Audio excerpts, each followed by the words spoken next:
Now, as I mentioned in our opening remarks, there you said there aren't any really truly new consumer trends that we really wanted to highlight on anything that we could truly call new.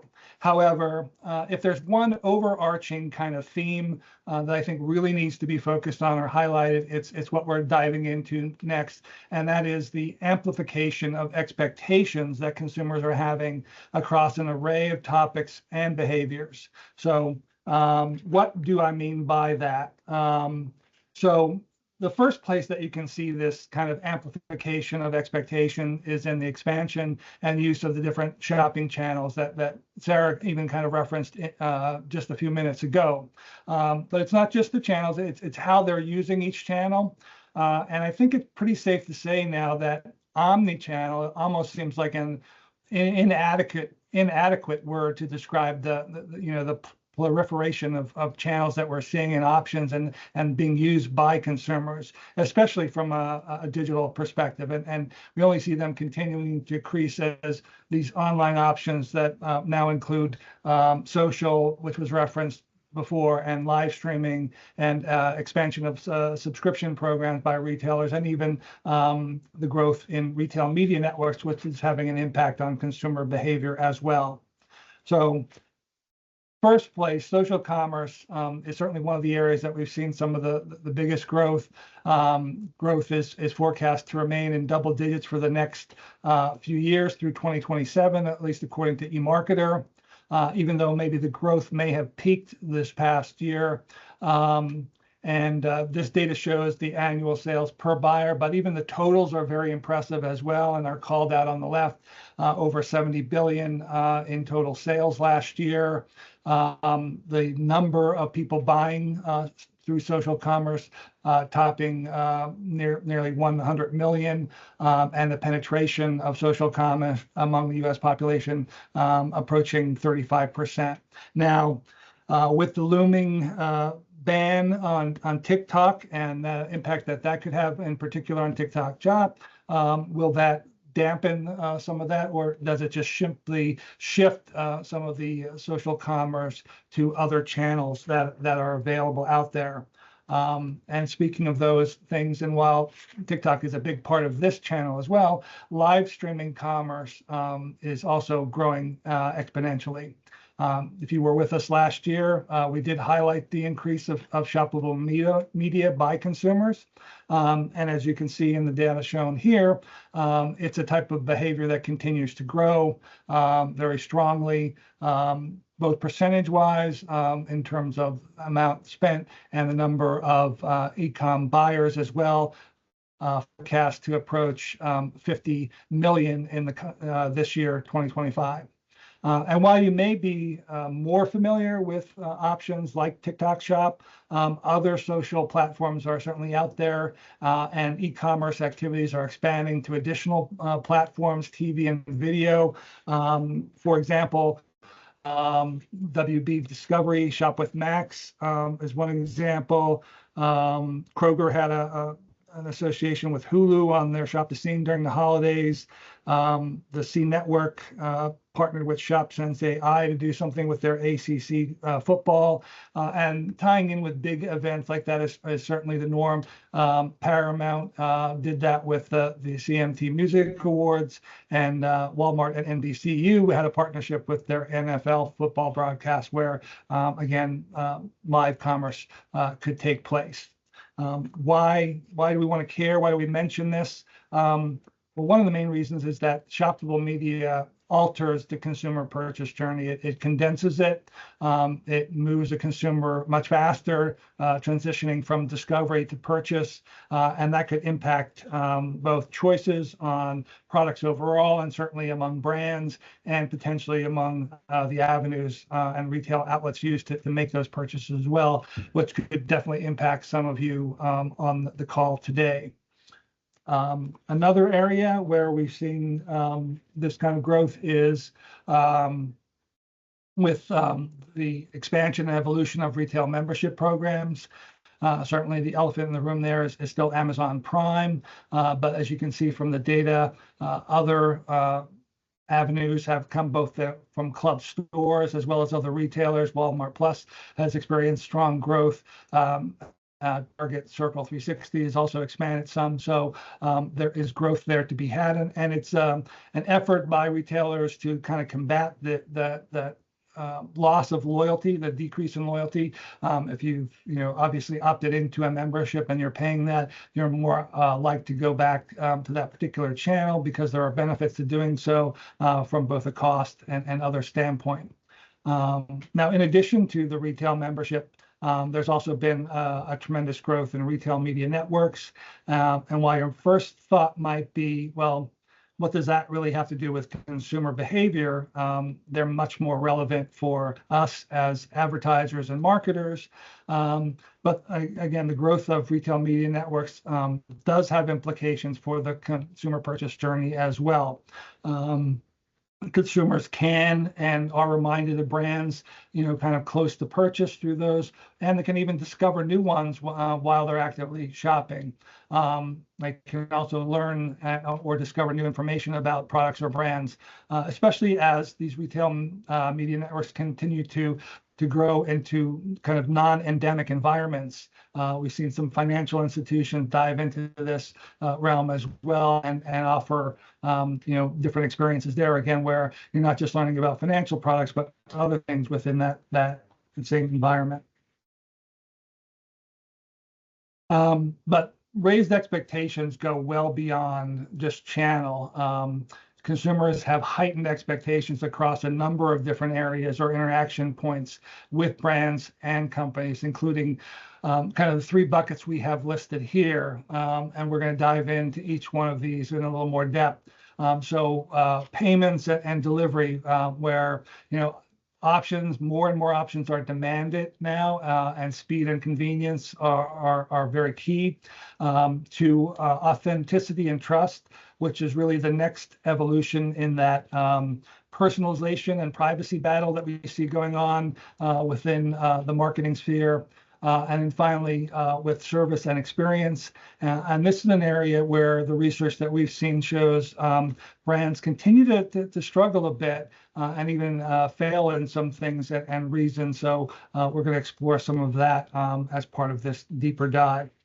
But first, into the preferred payment options. And this particular graphic on this slide is not too surprising, where it shows that credit cards, like when your number one option is still credit cards for the majority of people. But if you look to the right and you add the percentages for two digital options shown there, PayPal or a generic digital wallet, those two percentages added together now is actually higher than cash, which is certainly an interesting change. And while credit cards are a great option for most, or a preferred option for most people, it's important to call out that more than a quarter of consumers don't own a single credit card. So it is kind of important that there are choices and options available for all types of consumers out there. And that these other options, including digital wallets, are growing with more appeal among both younger consumers and ethnically diverse consumer base. On this slide, we dive a little bit deeper into a couple of different digital payment options by generation, or I should say a couple of different options. And we see the differences by generation. There's younger generations who are a little leery of credit cards and actually prefer debit cards. A little closer among millennials than that, but debit cards are also favored among African Americans and Hispanic card holders. The one interesting point in general when breaking out the different or top-ranked payment preference has it related to cash. And while the use of cash and the preference for cash is certainly diminished quite a bit, I found it a very interesting statistical fact that when asked, still 8 out of 10 people across all generations believe that there will always be a need for cash. So the option of going completely cashless in a retail environment is certainly not a recommended approach given that information. Here is where I got a little ahead of myself, and we detail a little bit more into the digital payment sphere. Not surprising, PayPal remains the number one digital or P2P payment option out there, and that is even before we had the big campaign with Will Ferrell out there paying for everything anywhere with his PayPal. The other big piece of data from this particular resource and Mintel was that Cash App was actually much stronger, much more preferred than some of the more well-known providers out there in Apple Pay or a Venmo or a Zelle. And it grew and strengthened its position by quite a few percentage points in just a couple of years. And one of the reasons for that is its appeal within certain racial and ethnic groups, as you'll see on the data on the next slide. Two different slides here. Let's focus on the left at the first, and it shows the percentage of people who ranked the various digital payment options listed below among their top 3 choices. Broken out by ethnicity, and there you can see both the digital wallet and the non-bank payments showing strength among the Latino community, and also having a strength in the African American community. And again, that's the top ranked 3. If we look at the data that shows any use broken out by those same racial and ethnic breaks on the right, obviously those percentages are much higher. But there you can see how PayPal and Cash App in particular, as 2 particular vendors, have extreme appeal among African American consumers, and also have a strength within the Latino community as well. It's not just among racial or ethnic breaks that we see some of the differences. It's also financial conditions where we see this fragmentation and use of different kinds of payments or payment preferences. In fact, multiple digital payment providers are used, frequently by more than 1/3 of consumers, as shown in the chart on the left. That struggling kind of salmon-y colored bar within that particular chart. Conversely, Apple payment options are much stronger, have shown growth, but that growth has been largely among a more financially healthy subset. And one other call out we made within here is that parent consumers are very prolific in their use of digital and wallet payments. So if parents are among your key target segments as a business out there, that's something to note as well. Now, last year we touched on the emerging growth of a different type of payment, buy now, pay later, for purchases. And looking at the data from last year, we see that the growth is still there, but it has tapered a bit. 7% last year versus 17% in the prior year of 2023. However, on the positive side, those who are using this are using it to make larger purchases and doing it more frequently, even if the growth has kind of tapered a little bit. It's still concentrated among the younger generations, as you can see by the chart on the right with the green and gold bars. The percentages there above 40% for both Gen Z and millennial. But it does kind of raise a question: has buy now, pay later growth kind of peaked? And there is some evidence of that. Some survey data has shown that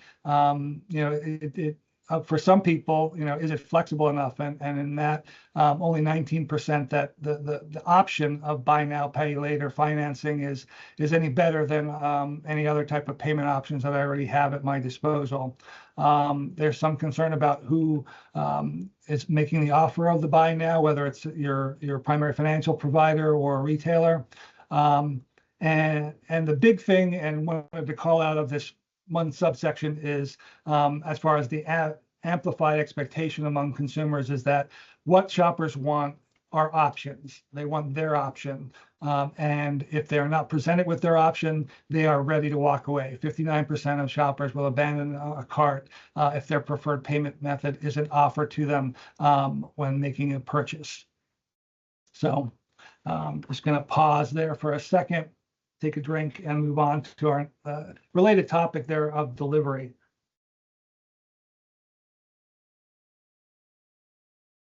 So views on delivery is another area where there are incredibly heightened expectations among consumers. I don't know whether drone deliveries will ever become widespread or not, but it is fair to say that consumers, whenever they're purchasing something, want to know how quickly and how conveniently can I receive my order. And there is also an increased expectation that almost anything and everything can and should be have at least the possibility of being delivered, even whether I want it or not. And that goes from grocery and meals to now cars, prescriptions, all kinds of things. And this heightened expectation is really shown in some stats on delivery that we have on our next slide here. And that helps kind of quantify those expectations that consumers have. More than 7 in 10 shoppers consider delivery speed, a critical component of making a purchase, almost on a par with, the product or service itself. Same-day delivery is now table stakes. If you're an e-commerce brand, it's something that people are expecting. Certain groups, Gen Z, millennials, are willing to pay for that same-day delivery. And a stat that we don't have on here is that nearly 50% of shoppers are more likely to make a purchase itself if same-day delivery is an option of things. So very, very strong data to support this heightened expectation. But it goes beyond speed of delivery when these expectations, there are heightened expectations on delivery when it comes to now shipping with sustainable packaging. Nearly 7 out of 10 consumers having a strong preference for that. Another thing is the growing desire to be able to schedule deliveries at precise or exact times and days. And then there's the heightened expectation that, my deliveries will be made securely. And that certainly is hard when you don't control the delivery mechanism, but it is something to be aware of when looking at partnerships who will be fulfilling things on your behalf, that this is important in consumers' mind, and the expectations of doing that in a secure way is very important. Why is it important? It's pretty simple. Positive delivery experiences drive repeat sales. 7 out of 10 consumers to say that good delivery experience has led them to purchase again from the same brand or source that that came from. So I'm going to pause again here now and ask Katie if there are any questions so far about that first section. And if not, I'll move on to the privacy and trust section. Hey, Bern, thanks for pausing. We actually do have one question as it pertains to Amazon Prime. The question is, how has Prime's growth been affected by their acquisition of NFL football and additional streaming content, relating to the slide showing retail club membership? We didn't have particular data showing at that level for that a specific provider how it's grown. It certainly has continued to grow. It's hard when you're that big to continue at the rates you were. So the percentages are probably down, with the actual numbers still being fairly strong. As you saw from the data on the slide, they are still far and away the biggest provider. I've seen in some data that I read, still have churn on some things, and that could be an experience, so that any growth that they have had during the football season as a result of carrying some of the games may go away as consumers kind of just with so many streaming things, when your program that you subscribed to a channel for goes away, you have a tendency to drop that from things. And Sarah, I didn't know if you had anything else to add on that. Yeah, absolutely. So just some background research here. Amazon's Thursday Night Football package has definitely seen some increased viewership, with the third season averaging at around 13.2 million viewers per game. This has been a 40% increase from 2022, which is definitely notable. They hosted this year's AFC wildcard matchup between the Ravens and the Steelers, which brought in a lot more viewership. It is worth noting, though, that Prime has recently raised their subscription fee to accommodate some of the new premiere content that they have brought in, along with other membership benefits that they have added. So hopefully that gives a little bit more context into NFL and Amazon Prime. Great. And I hope that answered the question. And we can look and see if the actual numbers. Amazon does sometimes hide, isn't as forthcoming with their actual membership numbers as some other sources are. So, and definitely hop into our media trends. We'll be discussing way more about the video landscape in our media trends in January, later in January. So the next area of kind of amplified consumer expectations that we wanted to touch on was kind of this evolution that's happened with the, kind of that battle between personalization that consumers want while the need to maintain privacy. And that interplay or balance between the two was one of those contradictions that we explored a bit last year. It continues to evolve.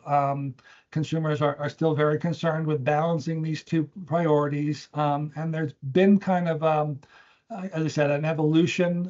It's a movement towards what we're calling here authenticity and trust. And that's what really brands really need to be focused on in this, because if you can come across as authentic and trustworthy, that achieving the balance between these two things is that much easier.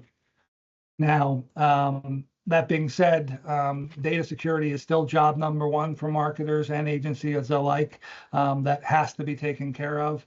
Now, a close second or a growing second is the transparency, which has become more and more essential to consumers' heightened expectations when it comes to their privacy.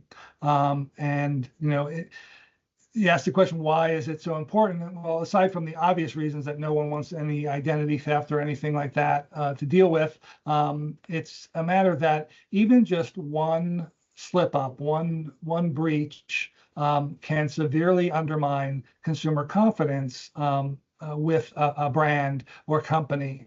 And quite honestly, with many consumers already a bit skeptical, especially about bigger brands, bigger companies, corporations, you certainly don't want to add any fuel to that fire. And to kind of quantify that, doubt or trust, here is that data. It has been growing since the end of the pandemic, especially for big brands, referencing the green line in the chart here on the left. That shows a fairly consistent downward trend, 14 percentage points since the height of the pandemic, when big brands were kind of looked to help save a lot of things. But it's consistently gone down according to this tracking survey by Gartner. While smaller brands and locally owned businesses have remained pretty strong. And so that, thankfully, they're not quite down to the level of government, but it's still not a very good trend for big brands and need to be addressed. That's kind of the privacy side of this equation. Wanted to touch as well on the personalization element, because that's where certainly there's been a lot of talk about AI and technology increasing and helping marketers to do a better job delivering more personalized messages to their customers. And on the positive side of that, overall attitudes about AI in the general public have improved somewhat in 2024. We now see that across all generations, including the oldest one, boomers, more than half feel a bit more optimistic about the future of AI, even though they are still hesitant in some ways. They're certainly hesitant about sharing personal data with AI tools. And there are also some concerns about what will this actually do or mean for me on a very personal kind of level. And that has led, perhaps to some trends like that maybe AI, the promise of AI, and I don't want to downplay the positivity of it for us as advertisers or marketers, because it certainly is there, but it's been so hyped that it's almost impossible to reach the expectations, certainly among consumers, and that there's some ambivalence about it because they want to see it on a very personal kind of level for them. What is it going to do for me? And just kind of one example that we have in some data here shows the ambivalence that there is among the general public about certain things that have been talked about. So AI-driven shopping tools, things like personal shopping assistants or personalized product recommendations or even image-based item searches that are AI-driven. As you can see, the blue bar among people who are not interested at all in that is very high across each one of those things. So understanding which elements of technology, and I have real practical applications across a broad swath of the general public are just as important, even though we may be hyped up on the marketing side about the possibilities of things. So that's something very much for us all to keep in mind. So just kind of to summarize things up as it relates to privacy and personalization, and then the authenticity and trust kind of section that we've just kind of gone to. What do consumers want? They are seeking out genuine values and concerns to be demonstrated by companies that they're interacting with. They expect to engage in transparent and two-way communications. It's not just talking to them. And it's not just gathering their feedback and things. It's acting on the feedback and letting you know that you've acted on the feedback as well, to be truly effective and transparent. And that is how you can deliver on the commitments that are being made in order to deliver on that final point that's mentioned there, which is to really build true connections, long-lasting connections with your customers. Now, just to finish up this section with some examples, I wanted to share these of brands who, at least in one source that I had found, have seemingly demonstrated a really good understanding of this trust and authenticity kind of base and interacting with their customers and such. So starting on the left with Dove, they've made a pledge to never use AI-generated images of women in any part of their efforts. It's all a part of their commitment towards promoting real inclusive beauty. So, really continues with the authenticity that they've had for years. And that kind of thing resonates very much with consumers and taking that stance. Target in the retail area in the center here is rolled out use of an AI companion for associates in store to help answer questions, help consumers find things while they're in the store. The chat bot that they have there is designed to help them and improve efficiencies. And again, that's keeping the customer and the experience of in-store in mind and doing that. It's not pushing how can we sell more things, it's how we can be helpful to them. Lastly, in the financial category, MasterCard is used AI to expedite and enhance fraud detection. That's an important thing. I had just seen a piece earlier today, I believe, from eMarketer that highlighted that among even retail bank category, that is the primary way that consumers see or want their financial institutions to employ AI to help with that, because again, privacy and fraud detection is a key concern for them. Before I go on to the third area, I'm going to pause again and see if there are any questions and allow me to take another drink since it is very hot in my office. No new questions at this time, Bernie. Thank you. Great. Okay. So the last area of heightened expectations that we wanted to talk about was in this area of service and experience. And with all the talk, in some cases hype, about how different technology and AI was going to improve marketing and advertising efforts, it's kind of a little alarming to see the information here in this particular source, which comes from Forrester and their experience benchmark survey that they've done for quite a number of years now, that shows a huge decrease in the customer experience scores. In fact, there really seems to be a disconnect between tech and technology and the customer experience. Now that their benchmark number has actually hit an all-time low in 2024. And that's very concerning considering the importance of customer experience. In fact, customer or consumer experience is so important. 8 out of 10 consumers value it, their experience with a company as much as the actual product or service that they're buying from that company. And when that experience is poor, they penalize you right away. 2/3 have switched brands just due to poor experiences.